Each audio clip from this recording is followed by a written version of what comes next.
Projeto Vida Harmônica apresenta o audiolivro Confissões, de Santo Agostinho. Livro 9, capítulo 1. Colóquio. Ó Senhor, sou teu servo e filho de tua serva. Rompeste minhas cadeias, eu te sacrificarei uma vítima de louvor. Louve em ti meu coração e minha língua, e que todos os meus ossos te digam: Senhor, quem semelhante a ti? Que eles te digam essas palavras e que me respondas e digas à minha alma: eu sou tua salvação. Quem sou eu e como era? Que males não tive em minhas obras, ou se não em minhas obras, em minhas palavras, ou se não em minhas palavras, em minha vontade.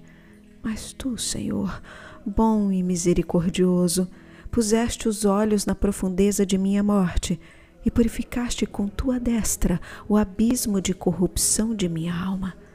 Tratava-se agora apenas de não querer o que eu queria e de querer o que tu querias. Mas onde esteve meu livre-arbítrio durante tantos anos? De que profundo e misterioso abismo foi ele chamado num instante para que eu inclinasse a cerviz a teu jugo suave e o ombro a teu leve fardo, ó Cristo, meu auxílio e redenção. Quão suave foi para mim a privação de doçuras fúteis. Temia então perdê-las, como agora sentia prazer em deixá-las. Porque tu se afastavas de mim e entravas em seu lugar, mais doce que qualquer prazer, mas não para a carne e o sangue, mais claro que toda luz, mas oculto que qualquer segredo, mais sublime que todas as honras, mas não para os que exaltam a si mesmos.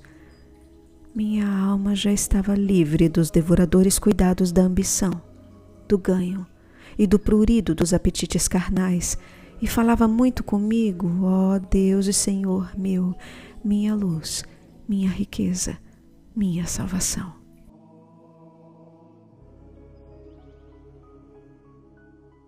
Capítulo 2. Adeus ao magistério. Pareceu-me de bom alvitre em tua presença não abandonar de modo ostensivo o ministério da minha língua, mas retirá-lo suavemente do mercado da loquacidade, para que dali por diante os jovens que não se preocupam com tua lei ou paz, mas com as enganosas loucuras e contendas forenses, não comprassem de minha boca armas para seu furor. Felizmente faltavam pouquíssimos dias para as férias das vindimas. Abre parênteses. É provável que as férias de outono dos estudantes coincidissem com as férias dos tribunais, que se iniciavam em 22 de agosto e terminavam em 15 de outubro. Fecha parênteses, ponto final. Decidi suportá-los até lá. Então me retiraria como de costume e, resgatado por ti, não tornaria mais a vender meus ofícios. Esta minha determinação te era conhecida. Dos homens só a conheciam os de minha intimidade. E mesmo assim, tínhamos combinado de não deixar transpirar. Contudo, quando subíamos do vale de lágrimas cantando o cântico gradual, abre parênteses, série de salmos cantados pelos peregrinos que sobem os degraus do templo de Jerusalém, fecha parênteses. Nos tinhas dado essas setas agudas e carvões destruidores contra a língua pérfida que contradiz, sob o pretexto de aconselhar, e com quem se alimenta consome o que ama. Tinhas alvejado nosso coração com as setas do teu amor, e levávamos tuas palavras cravadas em nossas entranhas. Os exemplos de teus servos que das trevas trouxeram para a luz e da morte para a vida ardiam no fundo de nosso espírito em uma espécie de fogueira que inflamava e consumia nosso torpor para que não mais nos inclinássemos para as baixezas. Estávamos inflamados de tal ardor que o vento da contradição das línguas dolosas não nos apagaria, antes fazia-nos arder mais e mais. Contudo, por causa de teu nome que sacrificaste em toda a terra, nossa decisão e propósito teriam também quem os louvasse. Pareceria, de certo modo, jactância não aguardar as férias tão próximas, abandonar antes desta data uma profissão pública e exposta a todos, seria atrair sobre minha conduta todas as atenções, provocando comentários. Diriam que eu me adiantara às férias iminentes por querer parecer grande personagem, e de que me valeria que pensassem ou não, ou discutissem sobre minhas intenções, blasfemando sobre o meu bem. Além disso, nesse mesmo verão, devido ao excessivo trabalho didático, meus pulmões começaram a se ressentir. Respirava com dificuldade, e as dores no peito em minha voz, que não saía clara ou prolongada, revelavam uma lesão. A princípio me senti angustiado, vendo-me quase obrigado a abandonar o fardo do magistério, ou para me curar e convalescer, teria certamente de o interromper. Mas quando nasceu em mim e se firmou a vontade plena de repousar e de ver que és o Senhor, então tu o sabes, meu Deus, que cheguei a me alegrar de encontrar esta desculpa verdadeira para moderar o sentimento das famílias, que por causa de teus filhos nunca me permitiram ser livre. Cheio dessa consolação, esperava que escoasse aquele tempo, talvez uns 20 dias. Mas minguara minha coragem, porque já me abandonara a cobiça de ganho, que me ajudava a carregar este pesado encargo, e teria sucumbido se a paciência não tomasse o lugar da ambição. Talvez alguns de teus servos, meus irmãos, dirá que pequei nisso porque, estando com o coração já cheio de desejos de te servir, consenti ficar mais uma hora sentado na cátedra da mentira. Não discutirei, mas tu, Senhor, misericordiosíssimo, acaso não me perdoaste e resgataste também este pecado, junto com todos os demais horrendos e mortais na água santa do batismo?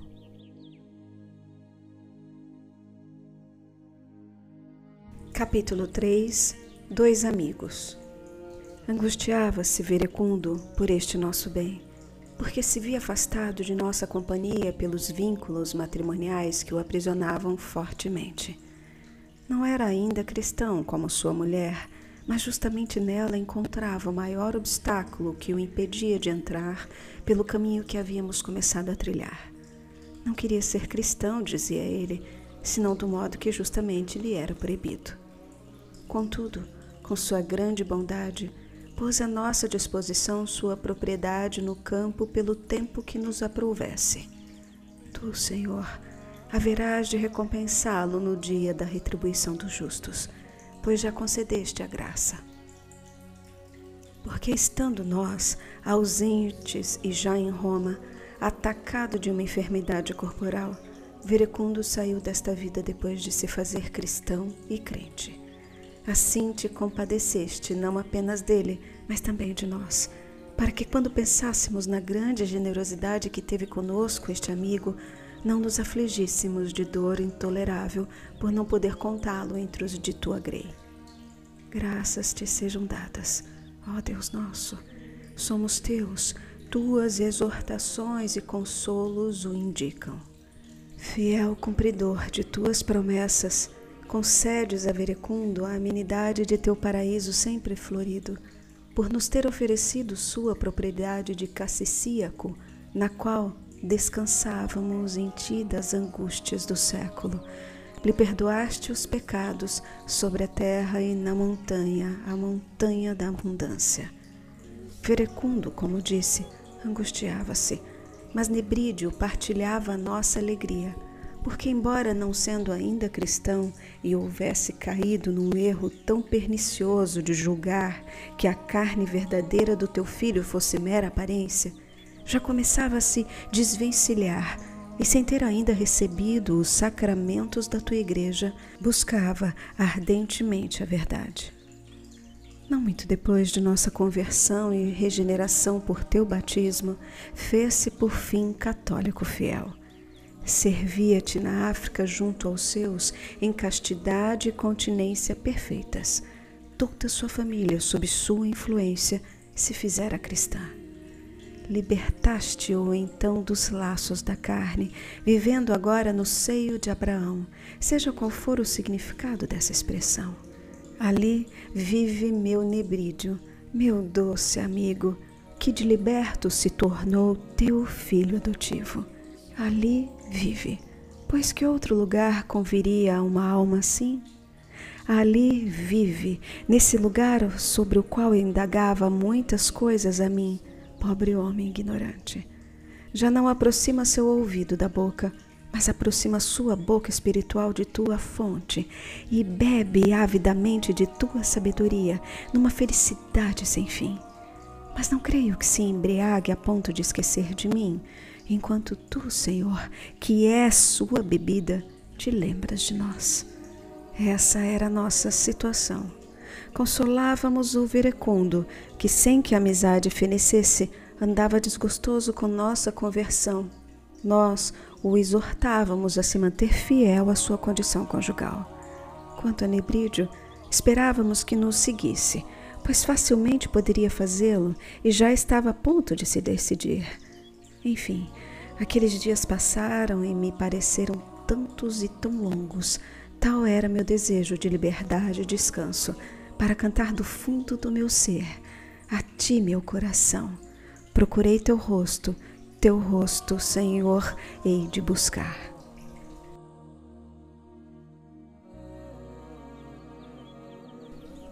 Capítulo 4. A doçura dos Salmos. Por fim chegou o dia da libertação da profissão de retórico, da qual já me libertara em pensamento. Assim aconteceu. Livraste-me a língua da tarefa de que havias livrado meu corpo. Eu te bendizia contente e parti com todos os meus para a quinta de Verecundo. O que lá realizei nas letras, já a teu serviço, mas ainda com a respiração ofegante, como durante uma pausa da luta, e ainda respirando da soberba da erudição, é atestado pelos livros nos quais anotava meus debates com meus amigos, ou comigo mesmo em tua presença. Abre parênteses, refere-se aos seguintes livros, : Contra Acadêmicos, De Beata Vita, De Ordine e dos Solilóquios, fecha parênteses, ponto final. Do que tratei com Nebrídio, então ausente, claramente o indicam minhas cartas.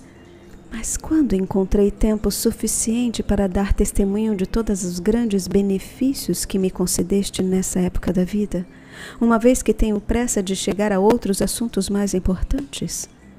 Volta-me, e me é doce confessá-lo, Senhor, a lembrança dos estímulos internos com que me domaste, o modo que me aplanaste a alma derrubando as colinas e montanhas de meus pensamentos, como endireitaste meus caminhos tortuosos e suavizaste minhas asperezas, como também submeteste a Lípio, o irmão de meu coração, ao nome de teu Filho único, Jesus Cristo, Senhor e Salvador nosso, nome que ele mal suportava em minhas obras, porque preferia o cheiro dos soberbos cedros das escolas, já abatidos pelo Senhor, ao odor das salutares ervas da tua igreja, antídoto contra o veneno das serpentes.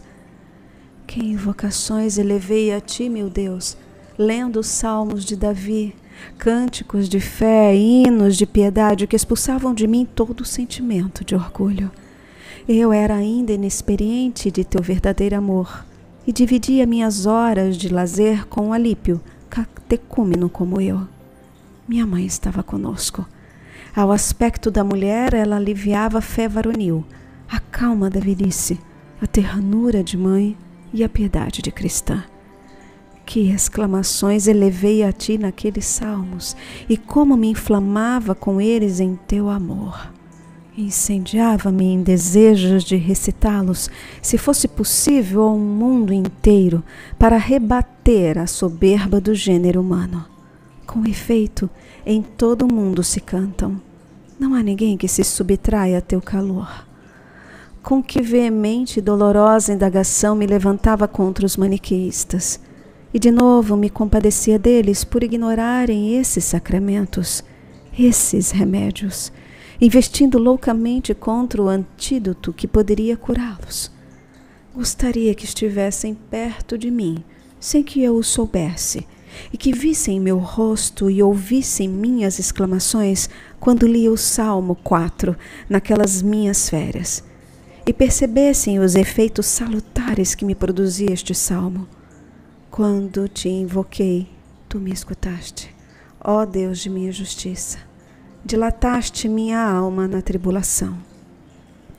Compadece-te, Senhor, de mim e ouve minha prece.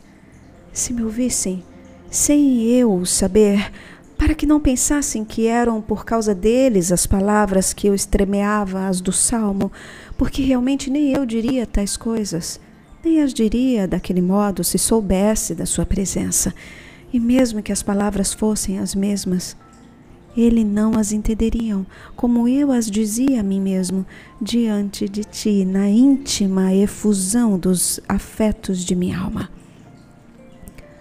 Estremeci de medo ao mesmo tempo que abrasei de alegre esperança em tua misericórdia, ó Pai. E todos estes sentimentos saíam pelos olhos e pela voz quando, dirigindo-se para nós, teu Espírito de bondade nos dizia: Filhos dos homens, até quando sereis duros de coração? Por que amais a vaidade e buscais a mentira? Também eu tinha amado a vaidade e buscado a mentira, mas tu, Senhor, já havias glorificado teu eleito, ressuscitando-o de entre os mortos e colocando-o à tua direita, de onde haveria de nos enviar, segundo a promessa, o Paráclito, o Espírito da verdade. O Senhor estava glorificado, ressuscitando de entre os mortos e subindo aos céus. Antes o Espírito ainda não tinha sido dado, porque Jesus ainda não tinha sido glorificado. Clama o profeta: até quando sereis duros de coração? Por que amais a vaidade e buscais a mentira? Sabeis que o Senhor já glorificou a seu santo. Clama. Até quando? Clama. Sabei. E eu, sem o saber durante tanto tempo, amando a vaidade e buscando a mentira. Por isso tremi quando o ouvi, porque me lembrei de ter sido igual àqueles a quem tais palavras eram dirigidas. Os fantasmas que eu havia tomado pela verdade nada mais eram do que vaidade e mentira. As queixas fortes e profundas que me inspiravam a dor da recordação. Oxalá se tivessem ouvidos que ainda amam a vaidade e buscam a mentira. Talvez também se perturbassem e vomitassem seu erro. E tu os terias ouvidos quando clamassem por ti, porque morreu por nós de verdadeira morte corporal aquele que intercede por nós diante de ti. E eu lia: irai-vos e não queirais pecar. Como me perturbavam tais palavras, meu Deus! Já havia aprendido a me irar contra mim mesmo pelos meus crimes passados, para não pecar mais e de uma cólera justa, porque não era uma natureza estranha da raça das trevas a que em mim pecava, como dizem os que não se indignam contra si e acumulam contra si a ira para o dia da ira e da revelação de teu justo juízo? Meus bens já não eram exteriores, e eu já não os buscava à luz deste sol com olhos carnais. Os que querem gozar externamente facilmente se dissipam e derramam pelas coisas visíveis e temporais, lambendo com pensamento faminto apenas as aparências. Se eles se esgotassem com a privação e perguntassem: quem nos mostrará o bem? E que ouvissem nossa resposta: está gravado dentro de nós a luz de teu rosto, Senhor. Porque não somos nós a luz que ilumina todo homem, mas somos iluminados por ti, para que sejamos luz em ti, nós que outrora fomos trevas. Se eles vissem essa luz interior e eterna que eu havia visto, e como a havia saboreado, irritava-me por não poder mostrá-la. Se pelos seus olhares dirigidos para fora visse seu coração afastado de ti, me dissessem: quem nos mostrará o bem? Pois ali, onde me irritara contra mim mesmo, ali, no recôndito de meu coração, onde, arrependido, eu havia sacrificado e imolado em mim o velho homem, onde, pondo em ti minha esperança, começara a meditar a renovação de mim mesmo, ali fizeste com que eu sentisse tua doçura, dando alegria a meu coração. E exclamava ao ler fora de mim essas palavras cuja verdade ecoava em mim, e não queria desdobrar-me pelos bens terrenos, devorando o tempo e sendo por ele devorado, porque possuía na eterna simplicidade outro trigo, outro vinho e outro azeite. E subia no versículo seguinte um profundo clamor de meu coração. Em paz, em seu próprio ser. Mas que disse? Dormirei e descansarei. Com efeito, quem nos há de resistir quando se cumprir a palavra que está escrita? A morte foi devorada pela vitória? Tu és esse mesmo ser e não mudas, e em ti está o repouso que faz esquecer todos os sofrimentos. Porque ninguém pode ser comparado a ti e nem vale pensar em adquirir outras coisas que não sejam o que tu és. Mas tu, Senhor, singularmente me firmaste na esperança. E eu lia isto e me inflamava. Não sabia que fazer com aqueles surdos, de quem eu fora a peste, um cão raivoso e cego que ladrava contra a Bíblia, dulcificada por seu mel celestial e iluminada por tua luz, e me consumia de dor por causa dos inimigos de tuas escrituras. Quando poderei recordar tudo o que aconteceu naqueles dias de descanso? Mas não esqueci. Nem quero silenciar a aspereza de um açoite que usaste em mim, e a admirável presteza de tua misericórdia. Atormentava-me então com uma dor de dentes que se agravara a tal ponto de me impedir até de falar. Ocorreu-me ao pensamento pedir a todos os amigos que rogassem por mim. Ó Deus da salvação! Escrevi meu pedido numa tabuleta encerrada e lhe a dei para que o lessem. Apenas dobramos os joelhos com suplicante afeto. Logo a dor desapareceu. E que dor! E como desapareceu! Enchi-me de espanto, eu o confesso, meu Deus e Senhor. Nunca desde minha infância havia experimentado coisa semelhante. No fundo de meu coração penetrou o sinal da tua vontade e, alegre na fé, louvei teu nome. Contudo, esta fé não me deixava viver tranquilo quanto a meus pecados passados, que ainda não me haviam sido perdoados por teu batismo.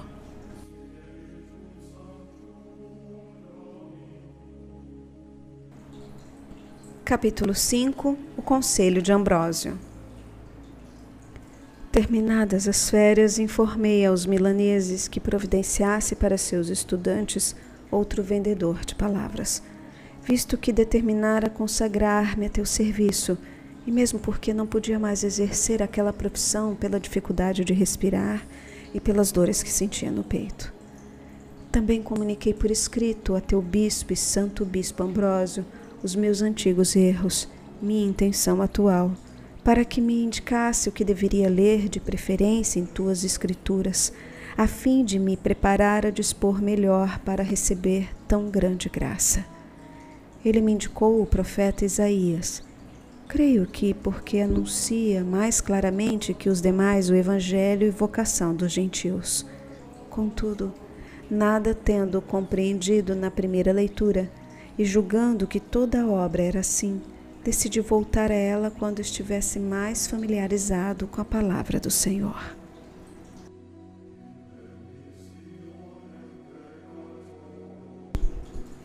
Capítulo 6. Batismo de Agostinho, seu filho Adeodato. Chegado o tempo em que me convinha nos escrever para receber o batismo, deixamos o campo e voltamos para Milão. Alípio também quis renascer em ti comigo, já revestido de humildade tão conforme a teus sacramentos. Era então enérgico domador do seu corpo, que caminhava com os pés descalços, com insólita coragem, sobre o chão gelado da Itália. Juntamos também a nós o jovem Adeodato, filho carnal de meu pecado, a quem dotaste de grandes qualidades. Tinha cerca de 15 anos, mas por seu talento ultrapassava já muitos homens maduros e doutos. Confesso-te que eram dons teus, meu Senhor e meu Deus, Criador de todas as coisas, tão poderoso para corrigir nossas deformidades, pois este menino nada havia de meu, senão meu pecado. Se o criei em tua disciplina, foste tu, e mais ninguém, quem no-lo inspirou. Sim, confesso que eram dons teus. Há um livro meu que se intitula O Mestre, no qual Adeodato dialoga comigo. Tu sabes que todos os pensamentos ali manifestados são dele quando tinha 16 anos. Muitas outras qualidades maravilhosas notei ainda nele, admirado por sua inteligência. Mas quem, além de ti, poderia ser o autor dessas maravilhas? Cedo o arrebataste desta terra, e a lembrança dele se torna mais tranquila, nada mais tendo a temer por sua infância, por sua adolescência ou por toda a sua vida adulta. Associámo-lo a nós como um irmão na graça, para educá-lo em tua lei. Fomos batizados e os remorsos de nossa vida passada se afastaram de nós. Naqueles dias eu não me fartava de considerar a grandeza de teus desígnios para a salvação do gênero humano, pela inefável doçura que sentia. Quanto chorei ao ouvir, profundamente comovido, teus hinos e cânticos que ressoavam suavemente em tua igreja. Penetravam aquelas vozes em meus ouvidos e destilavam a verdade em meu coração. Acendia-se em mim um afeto piedoso, corriam-me lágrimas dos olhos e o pranto me consolava.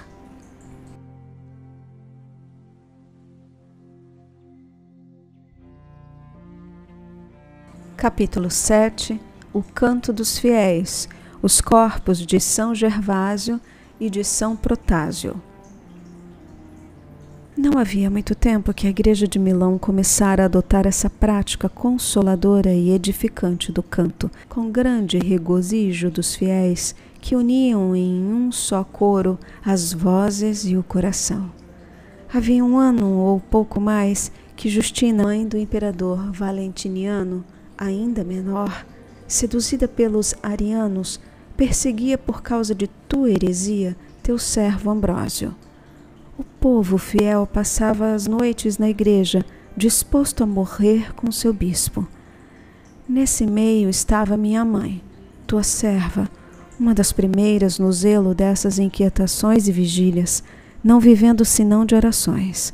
Nós, apesar de ainda frios, sem o calor de teu espírito, nos sentíamos comovidos pela perturbação e consternação da cidade. Foi então que se fixou o costume de cantar hinos e salmos, como se faz no Oriente para que os fiéis não se consumissem no tédio e na tristeza. Desde esse dia, esse costume manteve-se, e no resto do mundo quase todas as tuas comunidades de fiéis passaram a adotá-lo. Foi também nessa época que revelaste em sonho ao bispo Ambrósio o lugar em que jaziam ocultos os corpos dos mártires Gervásio e Protásio, que durante muito tempo conservastes intactos ao tesouro de teus segredos, a fim de revelá-los no momento oportuno para refrear o furor de uma mulher, embora imperatriz. Com efeito, depois de descobertos e desenterrados, ao serem transladados com as honras convenientes para a Basílica Ambrosiana, alguns possessos atormentados pelos espíritos imundos foram curados, conforme confissão dos próprios demônios. Também um cidadão, cego havia muitos anos e muito conhecido na cidade, perguntou a razão daquele alvoroço e alegria populares. Informado, pediu a seu guia que o levasse até as relíquias. Lá chegando, obteve permissão para tocar com um lenço o ataúde de seus santos, cuja morte havia sido preciosa a teus olhos. Feito isso, aplicou o lenço aos olhos, que imediatamente se abriram. A notícia do milagre logo se propagou, e imediatamente se ouviram teus louvores com fervor, e o coração de tua inimiga, sem se converter à tua fé, reprimiu contudo o furor da perseguição. Graças te dou, meu Deus, de onde para onde guiaste minha memória, para que também te confessasse estes acontecimentos que, embora grandes, eu já havia esquecido e omitido? Todavia, quando assim exalava o odor de teus perfumes, eu ainda não corria atrás de ti. Eis que redobrava minhas lágrimas ao ouvir teus cânticos. Outrora eu suspirava por ti, e enfim respirava o pouco ar de tua choça de feno. Abre parênteses, alusão ao profeta Isaías, capítulo 40, versículo 6.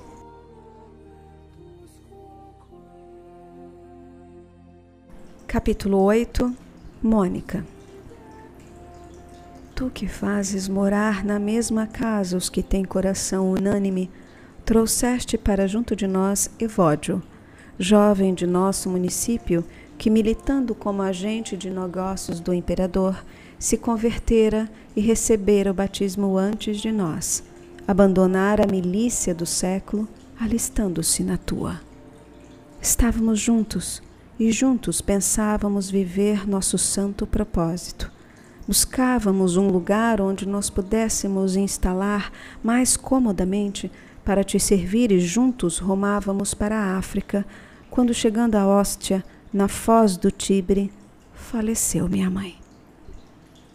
Muitas coisas passo em silêncio, porque tenho pressa. Recebe minhas confissões e ações de graças, meu Deus, pelas inúmeras bondades que não menciono aqui, mas não quero calar o que brota de minha alma a respeito desta tua serva, que me gerou na carne para a luz temporal e no coração para a luz eterna. Não referirei suas qualidades, nem a si mesma se havia educado. Foste tu quem a educaste, nem seu pai, nem sua mãe sabiam o que viriam a ser aquela a quem geraram. A disciplina de teu Cristo, a doutrina de teu Filho único, educaram-na em teu temor em uma família fiel, digno membro de tua igreja. Nem ela mesma enaltecia o zelo da mãe em educá-la, quanto o de uma velha serva que carregava seu pai quando menino, como hoje as meninas maiores costumam carregar as crianças às costas. Estas recordações, sua idade avançada e hábitos exemplares que lhe asseguravam naquela casa cristã o respeito de seus amos. Ela própria cuidava solicitamente das meninas que lhe haviam sido confiadas, ora repreendendo-as, quando fosse o caso, com santa e enérgica severidade, ora instruindo-as com discreta prudência. Fora do horário em que tomavam uma sóbria refeição à mesa de seus pais, ainda que tivessem muita sede, nem água permitia que elas bebessem, precavendo com isso um mau costume. E acrescentava este sábio aviso: agora bebeis água, porque não tendes como beber vinho, mas quando estiverdes casadas, donas da despensa e da adega, deixareis a água, mas continuará o hábito de beber. E unindo assim o conselho à autoridade, refreava os apetites daquela tenra idade, e acostumava aquelas jovens à temperança, para que não tivesse desejo do que não lhes convinha. No entanto, como tua serva me contou a mim, seu filho, insinuou-se nela certo gosto pelo vinho. Julgando a menina sóbria, seus pais a escolheram, como era de costume, para tirar o vinho do tonel. Mergulhava a caneca pela parte superior do recipiente e, antes de passar o vinho para a garrafa, sorvia com a ponta dos lábios um pouquinho. Era-lhe impossível beber mais, porque o vinho lhe repugnava. Não fazia isto movida pela inclinação à embriaguez, mas pela exuberância juvenil, que se manifestava em movimentos, em brincadeiras, e que na meninice costumavam ser reprimidos pela autoridade severa dos mais velhos. Mas acrescentando todos os dias goles àqueles goles, pois quem descuida das coisas pequenas como a pouco cai nas maiores, acostumou-se a esvaziar avidamente copos quase cheios de vinho puro. Onde estava então a prudente anciã e sua severa proibição? Mas que remédio curaria um mal oculto se tua medicina, Senhor, não velasse sobre nós? Na ausência do pai, da mãe e das amas, estavas lá tu que nos criaste, que nos chamas, e que por meio dos que nos educam fazes o bem para a salvação das almas. Que fizeste então, meu Deus? Como a socorreste? Como a curaste? Fizeste sair de outra pessoa, segundo tuas secretas providências, um sarcasmo duro e pungente como ferro medicinal para curar de um só golpe aquela gangrena? A criada, como acostumava acompanhá-la à adega, discutindo com sua jovem senhora, como às vezes acontece, estando as duas a sós, lançou-lhe em rosto sua intemperança, chamando-a insultuosamente de bêbada. Ferida por este sarcasmo, a jovem reconheceu a fealdade daquele hábito, reprovou-o e no mesmo instante o abandonou. Assim como muitas vezes as lisonjas dos amigos nos pervertem, assim os insultos dos inimigos nos corrigem. Mas não é o bem que nos fazem por seu intermédio que retribuis, mas a intenção com que o fazem. Aquela criada zangada pretendia ofender sua jovem senhora e não corrigi-la. E se o fez às escondidas, foi só por força da circunstância do lugar e tempo, ou para que não viesse a sofrer por denunciar tão tarde o costume de sua senhora.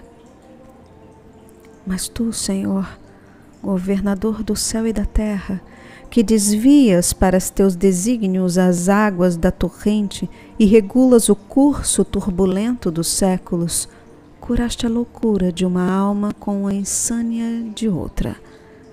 Por isso ninguém, ao considerar o caso, atribuía a seu poder pessoal o mérito de ter corrigido com suas palavras a alguém cuja emenda deseja conseguir.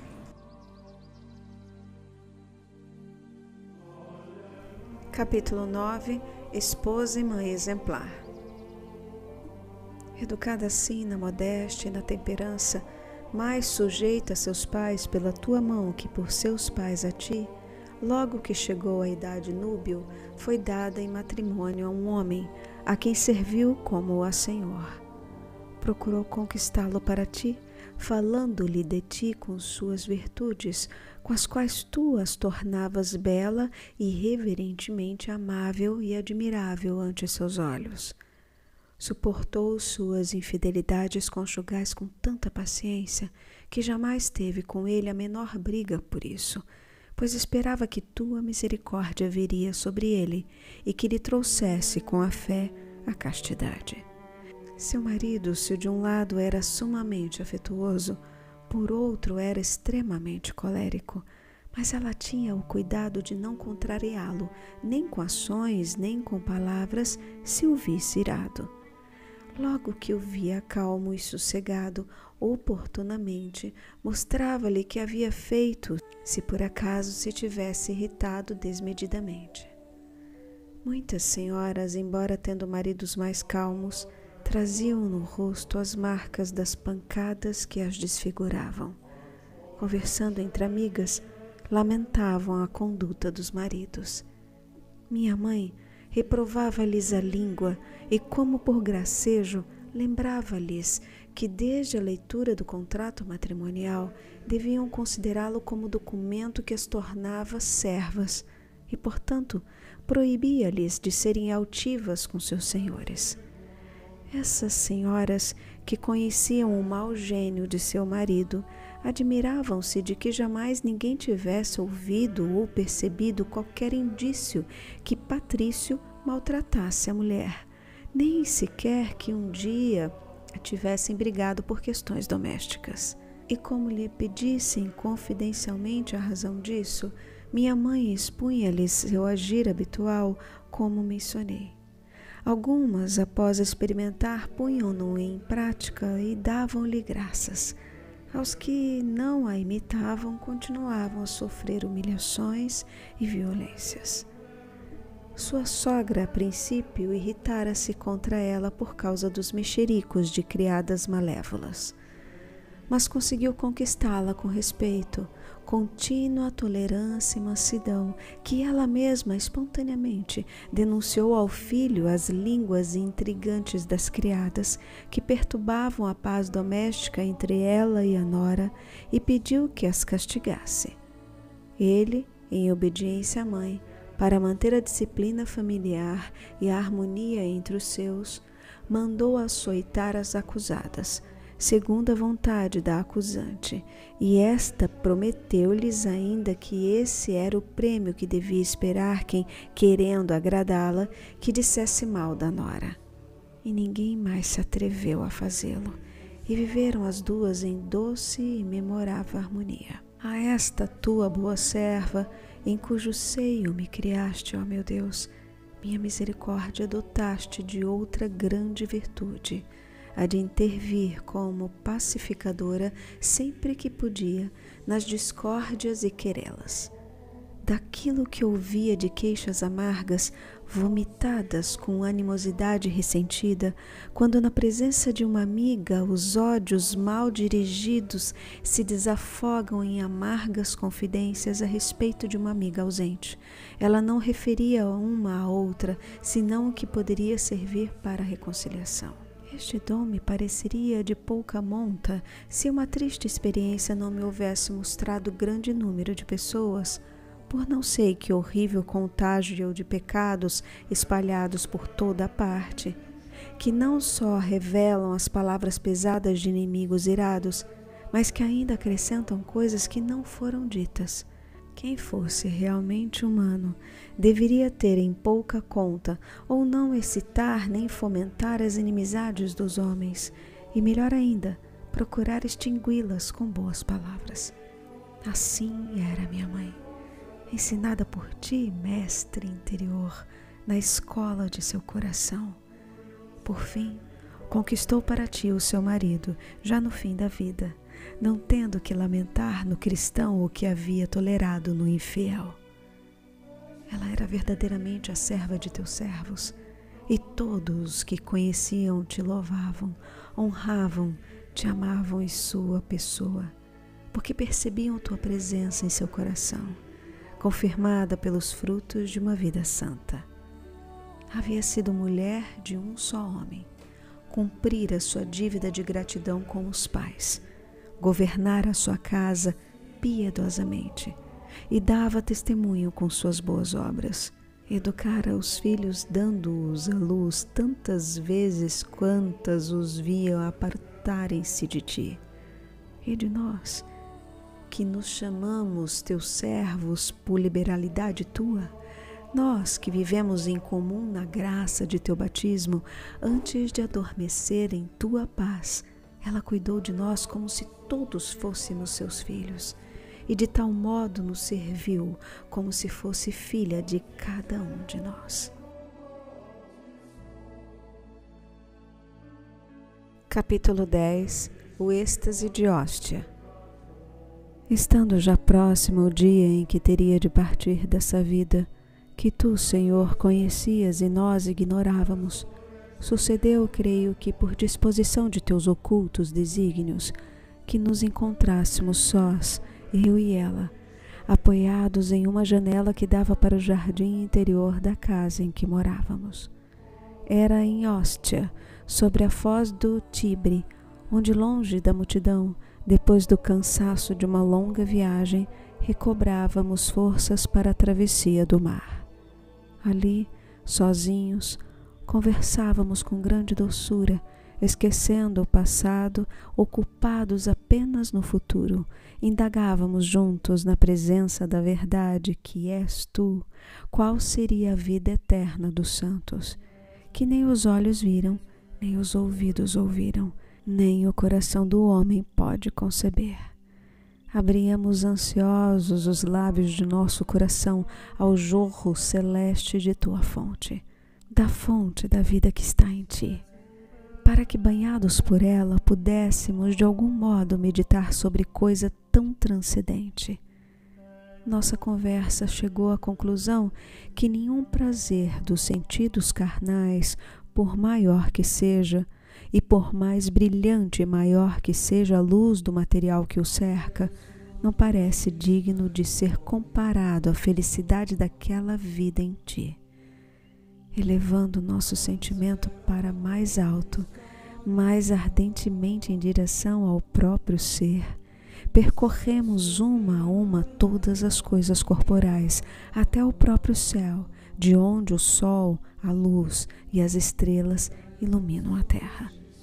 E subimos ainda mais em espírito, meditando, celebrando e admirando tuas obras, e chegamos até o íntimo de nossas almas, e fomos além delas, para alcançar a região da abundância inesgotável, onde apacentas eternamente a Israel com o alimento da verdade, lá onde a vida é a própria sabedoria, por quem foram criadas todas as coisas, as que já existem e as vindouras, sem que ela própria se crie a si mesma, pois existe agora como antes existiu e como sempre existirá.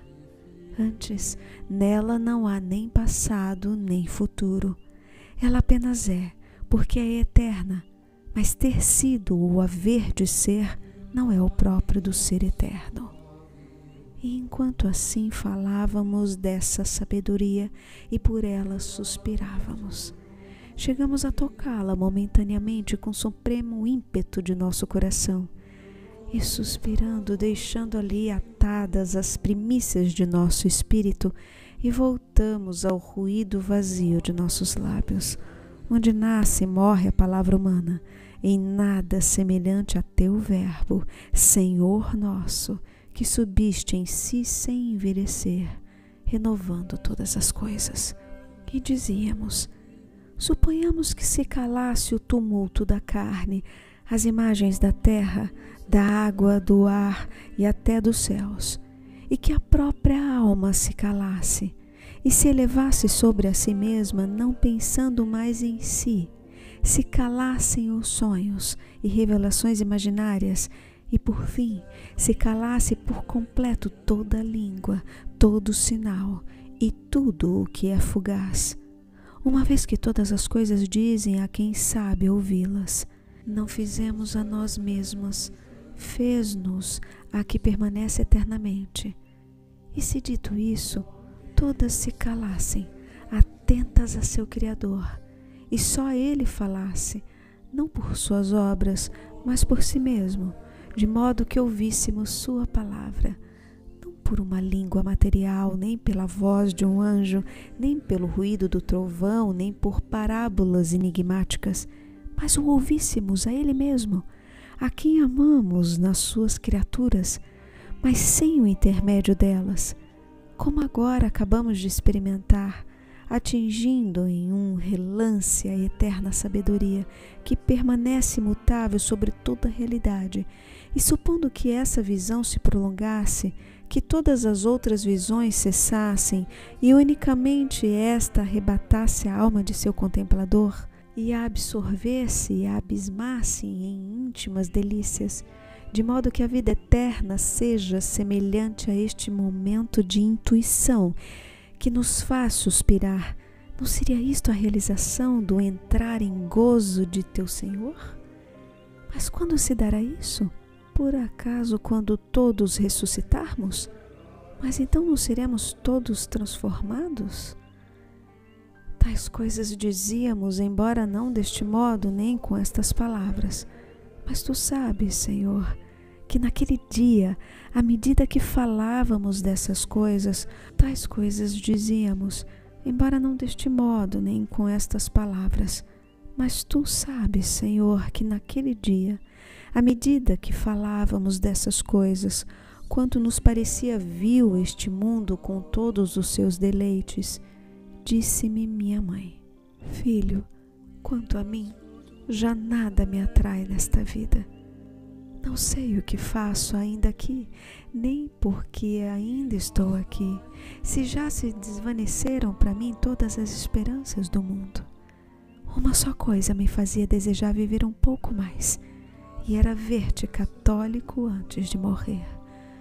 Deus me concedeu esta graça superabundantemente, pois te vejo desprezar a felicidade terrena para servi-lo. Que faço, pois, aqui? Capítulo 11. A morte de Mônica. Não me lembro bem o que respondi a tais palavras, mas cerca de 5 dias mais tarde, ou pouco mais, caiu de cama, com febre.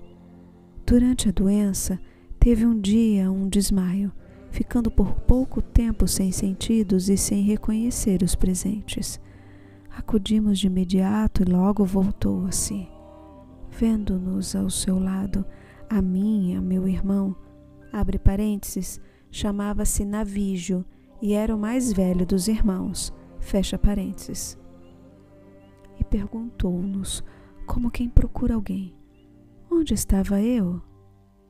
Depois, vendo-nos atônitos de tristeza, nos disse: sepultareis aqui a vossa mãe. Eu me calava, retendo as lágrimas, mas meu irmão disse umas palavras em que desejava vê-la morrer na pátria e não em terras distantes. Ao ouvi-lo, minha mãe repreendeu-o com o olhar e, aflita por ter pensado em tais coisas, depois, olhando para mim, disse: vê o que ele diz. E depois para ambos: sepultem este corpo em qualquer lugar e não se preocupem mais com ele. Peço apenas que se lembrem de mim diante do altar do Senhor, onde quer que estejam. E tendo-nos exposto seu pensamento com as palavras que pôde, calou-se, sua moléstia agravou-se e suas dores aumentaram.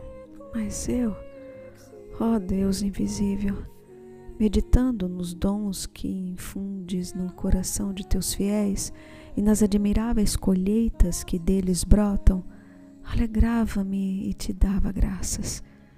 Lembrava-me do grande cuidado que sempre demonstrara acerca de sua sepultura, adquirida e preparada junto ao corpo do marido. Tendo vivido com ele na maior concórdia, assim também queria. Visão própria da alma humana incapaz das coisas divinas.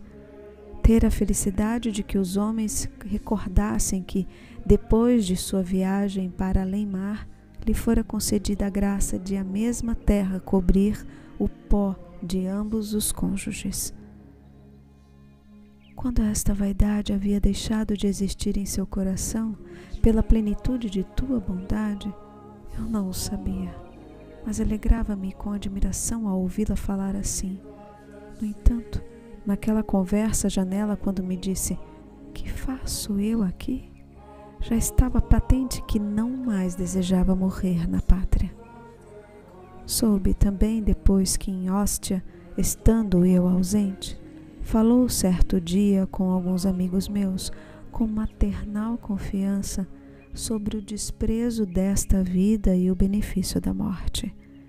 Eles, maravilhados da coragem dessa mulher, dádiva tua, perguntaram-lhe se não temia deixar o corpo tão longe da pátria. Nada está longe para Deus, disse ela. Nem preciso temer que ele ignore no fim dos tempos o lugar onde me ressuscitará.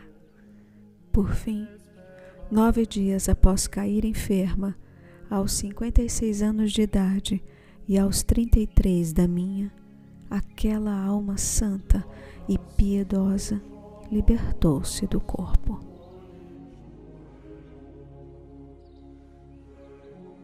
Capítulo 12.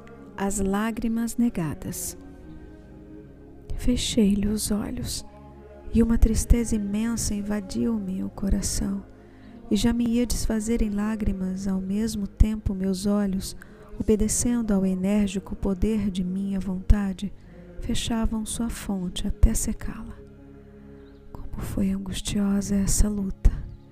E foi quando ela deu o último suspiro que o meu filho Adeodato rebentou em soluços, mas, instado por todos nós, se calou. Deste modo, sua voz juvenil, voz do coração, calou em mim essa espécie de emoção pueril que me provocava o pranto. De fato, não julgávamos correto celebrar aquele funeral com lágrimas e choro, pois tais demonstrações deploram geralmente o triste destino dos que morrem ou sua total extinção. A morte de minha mãe não era uma desgraça, e ela não morria para sempre, e disto estávamos certos pelo testemunho de seus costumes, por sua fé sincera e outras razões inequívocas. Que era então o que tanto me pungia, senão a ferida recente causada pelo rompimento repentino de nosso dulcíssimo e querido convívio? Era para mim grande consolação o testemunho que dera de mim, quando nesta última enfermidade, respondendo com ternura às minhas atenções, chamava-me de bom filho, e recordava com grande afeto o nunca ter ouvido de minha boca uma só palavra dura ou injuriosa contra ela. Entretanto, o que era meu Deus e meu Criador? A solicitude que eu lhe tributava em comparação com o devotamento servil que por mim suportava? Por me ver privado de tão grande consolo, senti a alma ferida, e minha vida, que era uma só com sua, estava despedaçada. Reprimido o pranto do Adeodato, Evódio tomou o saltério e começou a cantar um salmo aos que todos respondíamos: misericórdia e justiça te cantarei, Senhor. Conheci a notícia de sua morte. Acorreram muitos irmãos e mulheres piedosas e, enquanto os encarregados dos funerais faziam seu ofício conforme o hábito, retirei-me para um lugar conveniente junto com os amigos que julgavam oportuno não me deixar só. Falava sobre assuntos próprios das circunstâncias e com o lenitivo da verdade mitigava meu sofrimento só conhecido por ti. Eles o ignoravam e me ouviam atentamente, julgando que não sofria nenhuma dor. Mas eu, pertinho de teus ouvidos, onde ninguém me podia escutar, censurava a minha sensibilidade e fraqueza e reprimia a onda de tristeza que me invadia. Esta cedia por uns instantes e novamente me arrastava com seu ímpeto, embora não chegasse a derramar lágrimas ou alterar a face.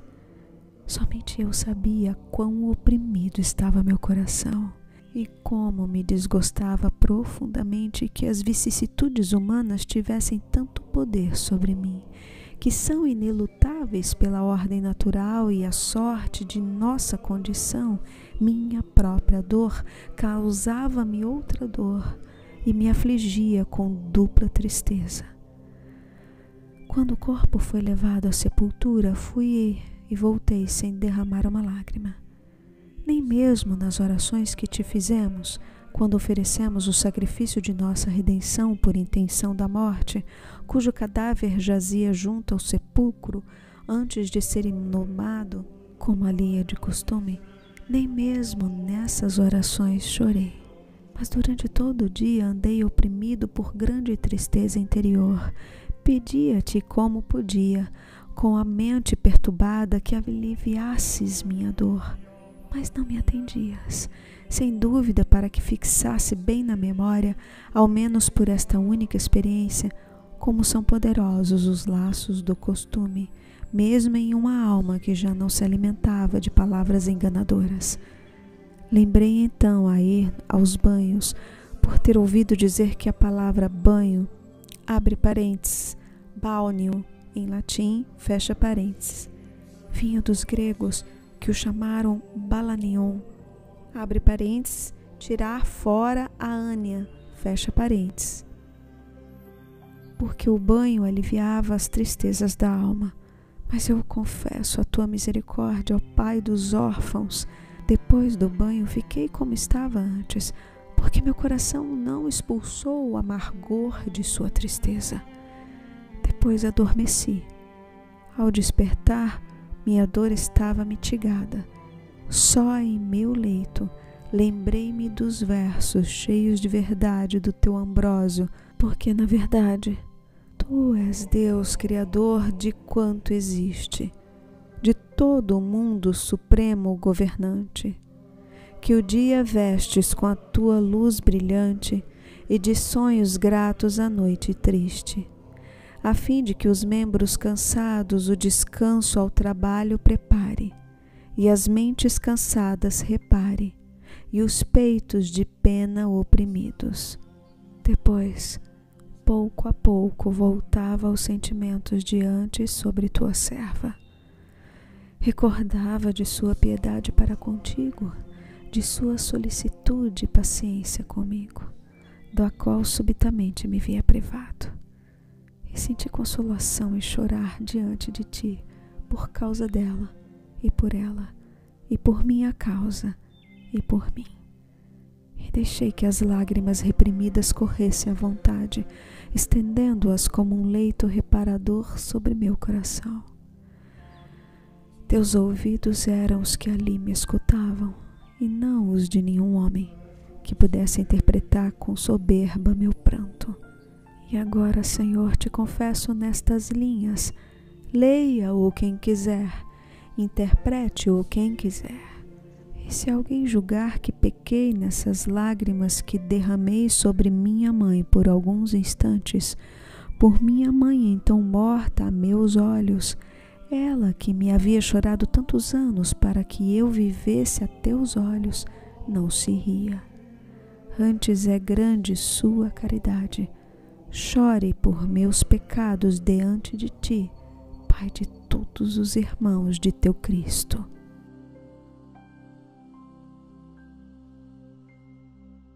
Capítulo 13. Preces pela mãe morta.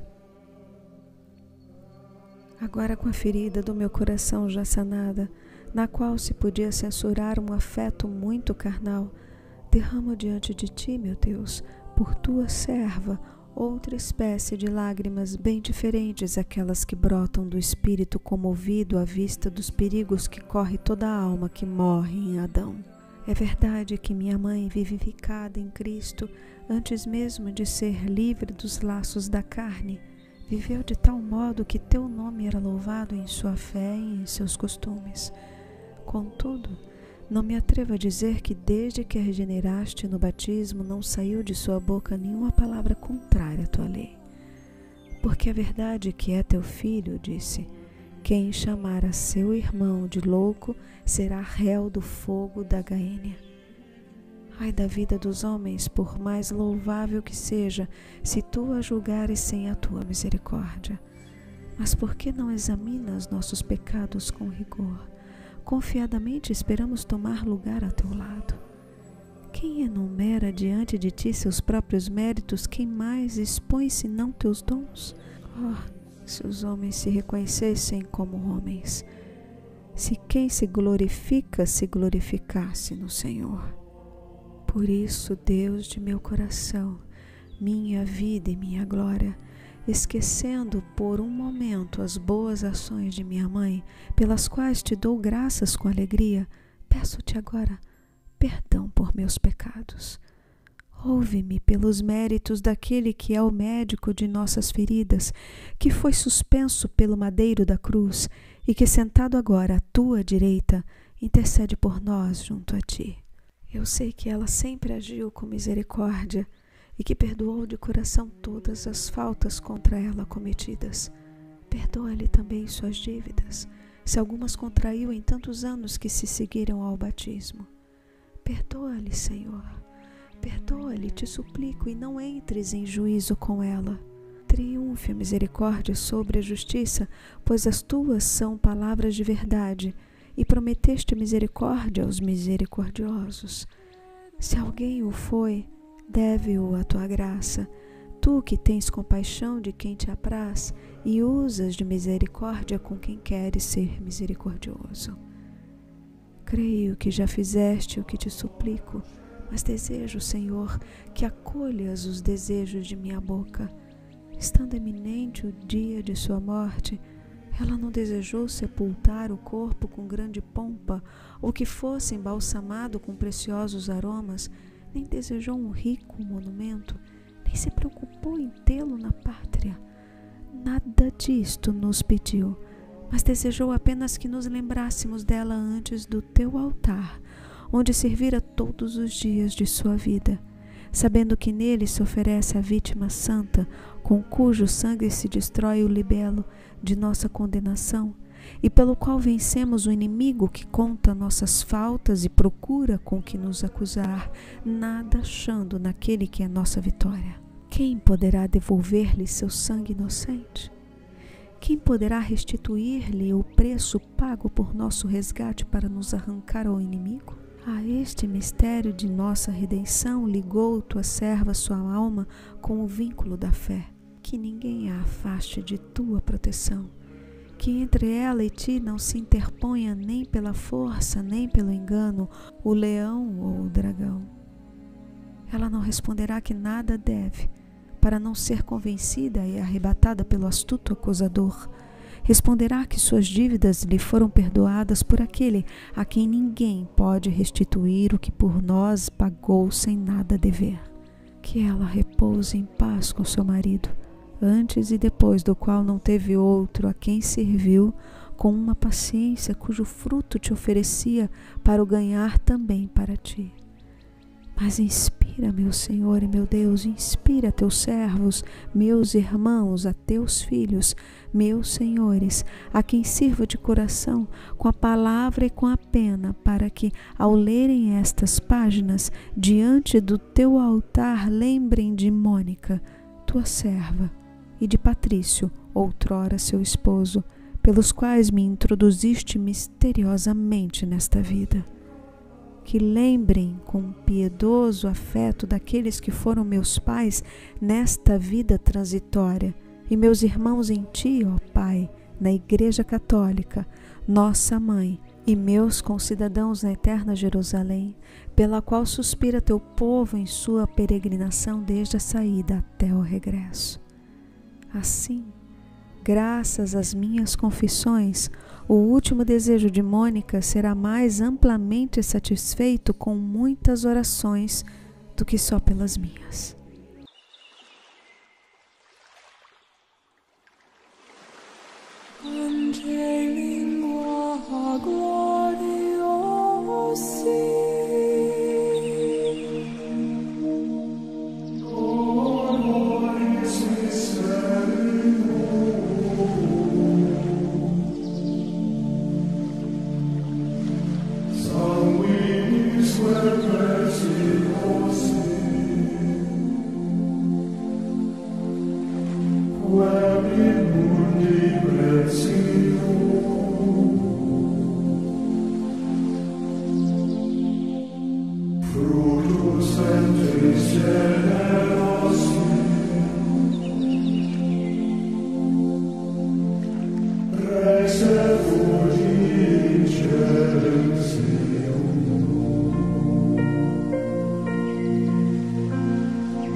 Sanguis Christi